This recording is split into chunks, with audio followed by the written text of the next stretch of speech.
মায়া হাড় উপরে হয়েছে কিনারে, আমার মায়াটার উপরে খুবই হয়েছে।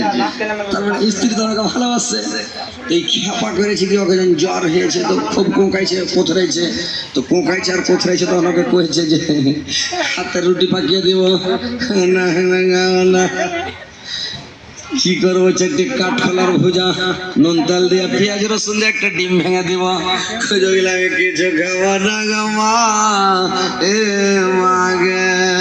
তখন স্ত্রীটা কইছে ওইলা কথা কয়া না রে বাজি, এ বাজি রে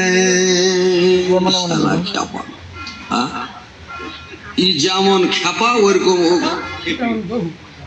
যেমন পাগলা তেমন পাগলি, মানুষকে যেমন হ্যাঁকড়া তেমন হেঁকড়ি, যেমন পাটের শাক তেমন লাকড়ি, নাকি?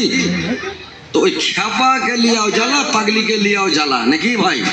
হ্যাঁ, এক খ্যাপা ওয়াইজ শোনাবো ভাই, আপনাকে মনটা ফ্রি করছি ভোর রে, তো আপনার মন ঠিক থাকবে না ওয়াইজ শুনবে না লেগে।